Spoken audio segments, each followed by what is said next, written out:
Hello friends, આજે હું તમારી સાથે શેર કરીશ ઘઉંના લોટના પેંડાની રેસિપી। આ પેંડા ખાવામાં ખૂબ જ સોફ્ટ અને ઓછા ખર્ચમાં બનીને તૈયાર થઈ જાય છે। તમે જોઈ શકશો, એકદમ સરસ મોઢામાં મૂકીએ તો ઓગળી જાય તેવા પેંડા તૈયાર થયા છે। તો સૌથી પહેલાં પેંડા બનાવવા માટે આપણે એક મિક્સર જારમાં અડધો કપ ખાંડ ઉમેરી દઈશું। 3 થી 4 એલચીના દાણા ઉમેરી અને ખાંડને એકદમ ફાઇન પાવડર થઈ જાય એ રીતે દળી લેશું। હવે એક વાસણમાં 1 કપ ઘઉંનો લોટ ચાળી લેશું। પેંડા બનાવતી સમયે લોટને હંમેશા આ રીતે ચાળીને જ ઉપયોગ કરવાનો। લોટ ચડાઈ જાય એટલે તેને આપણે એક જાડા તળિયાવાળા વાસણમાં લઈ લેશું। હવે 1/4 કપ અહીં મેં ઘી ગરમ કરીને લીધેલું છે। 1 કપ લોટમાં આપણે 1/4 કપ જેટલા ઘીની જરૂર પડશે। લોટને આ રીતે ગેસ પર શેકાવા માટે રાખી દેશું। લોટ શેકવા માટે નોનસ્ટિક વાસણ અથવા કોઈ જાડા તળિયાવાળું વાસણ હોય તેનો ઉપયોગ કરવાનો। ગેસની ફ્લેમ મીડિયમ રાખી અને શરૂઆતમાં 1 થી 2 મિનિટ સુધી આ રીતે લોટને કોરો જ શેકવાનો છે। 1-2 મિનિટ પછી તમે જોઈ શકશો લોટનો કલર ચેન્જ થઈ ગયો છે। તો માપીને રાખેલા ઘીમાંથી 1 ચમચી જેટલું ઘી તેમાં ઉમેરી અને લોટને શેકી લેશું। ચમચાની મદદથી આ રીતે લોટને દબાવતું જવાનું। તેમાં જે પણ ગાંઠા પડે તેને આપણે ભાંગતું જવાનું છે। ધીરે ધીરે કરી અને લોટ આપણો એકદમ સરસ ગોલ્ડન બ્રાઉન કલરનો થઈ જશે। તો અહીં આપણે 1 ચમચી કરી અને ઘી ઉમેરવાનું છે। ફરી પાછું આપણે 1 ચમચી જેટલું ઘી ઉમેરી દઈશું। 1/4 કપ ઘી લીધેલું છે તેને આપણે થોડું થોડું કરી અને 4 વખત ઉમેરવાનું છે, એકી સાથે નહીં ઉમેરવાનું। અહીં લોટમાં બાઇન્ડિંગ આવે એટલું જ આપણે ઘી ઉમેરવાનું છે। ઘઉંના લોટનો શીરો ન બની જાય તેનું ખાસ ધ્યાન રાખવાનું છે। તો ફરી પાછું ચમચાથી આ રીતે હલવતા જઈ અને લોટને શેકી લેશું। તમે જોઈ શકશો પહેલાં કરતાં હવે લોટનો થોડો કલર ચેન્જ થઈ ગયો છે, તે હલકો બદામી કલરનો થવા લાગ્યો છે। તો ફરી પાછું આપણે 1 ચમચી જેટલું તેમાં ઘી ઉમેરી દઈશું। તો આ રીતે થોડું થોડું કરી અને દર વખતે ઘી ઉમેરવાનું અને ફરી પાછો ધીમા તાપ ઉપર લોટને શેકી લેશું। એક વખત લોટનો કલર ગોલ્ડન બ્રાઉન થઈ જાય એટલે ગેસની ફ્લેમને એકદમ ધીમી કરી દેવાની। લોટને શેકાતા 8 થી 10 મિનિટ જેવો સમય લાગશે। એકદમ ધીમા તાપ ઉપર ઘઉંના લોટને શેકીને તૈયાર કરવાનો છે। તો લોટ શેકાતા 8 થી 10 મિનિટ જેવો સમય થઈ ગયો છે। તમે જોઈ શકશો લોટનો એક દાણો એકદમ સરસ ગોલ્ડન બ્રાઉન થઈ ગયો છે। આ રીતનો લોટ શેકાઈ જાય ત્યાં સુધી આપણે તેને શેકવાનો છે। ચમચાથી આ રીતે આપણે લોટને ભેગો કરીએ તો તેમાં એકદમ સરસ બાઇન્ડિંગ આવી ગયું છે। હવે તેને આપણે ગેસ પરથી નીચે ઉતારી લેશું। તમને ઝૂમ કરીને બતાવું તો તમે જોઈ શકશો એકદમ સરસ ગોલ્ડન બ્રાઉન લોટ શેકાઈ ગયો છે।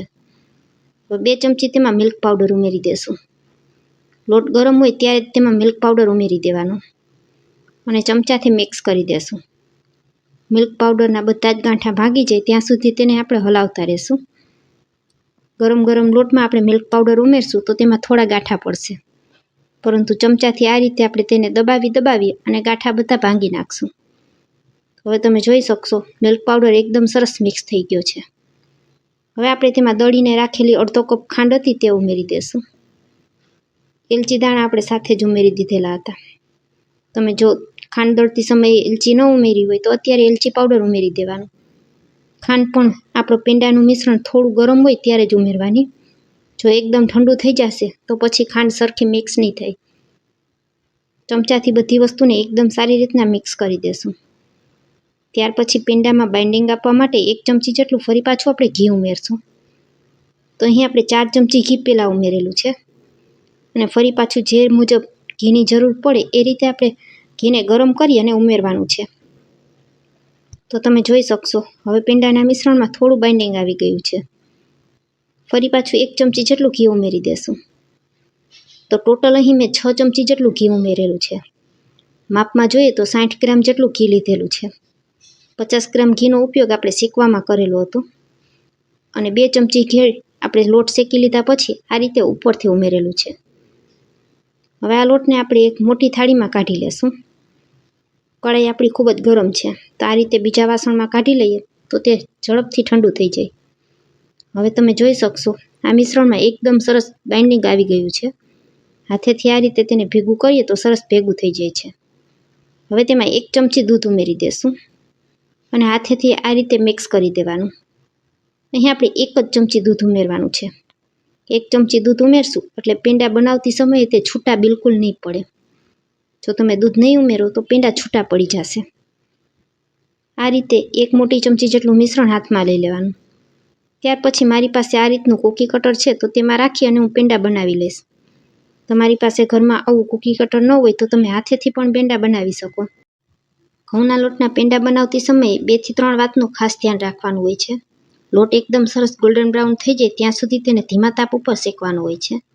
પેંડા વાળતી સમયે માત્ર 1 જ ચમચી દૂધનો ઉપયોગ કરવાનો, નહીંતર પેંડાનું મિશ્રણ છે તે શીરો બની જશે. તો માત્ર લોટમાં બાઇન્ડિંગ આવે એટલું જ આપણે દૂધ ઉમેરવાનું છે. એક એક કરી અને બધા પેંડાને આ રીતે તૈયાર કરી લેશું. પૂરી તરવાના ઝારાની મદદથી આ રીતે આપણે તેમાં ડિઝાઇન પાડી લેશું. બધા જ પેંડામાં એક એક કરી અને ઝારાની મદદથી આ રીતે ડિઝાઇન બનાવી લેવાની. તો તમે જોઈ શકશો એકદમ સરસ માર્કેટમાં મળે તેવા જ આપણા પેંડા તૈયાર થઈ ગયા છે.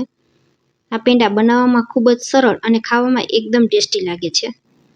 હવે એક પેંડાને તમને તોડીને પણ બતાવું તો તમે જોઈ શકશો સુપર સોફ્ટ અને મોઢામાં મૂકતા જ ઓગળી જાય તેવા પેંડા તૈયાર થયા છે. આજની રેસિપી તમને પસંદ આવી હોય તો વિડીયોને એક લાઇક, શેર અને ચેનલને સબસ્ક્રાઈબ કરવાનું ન ભૂલતા. Thanks for watching.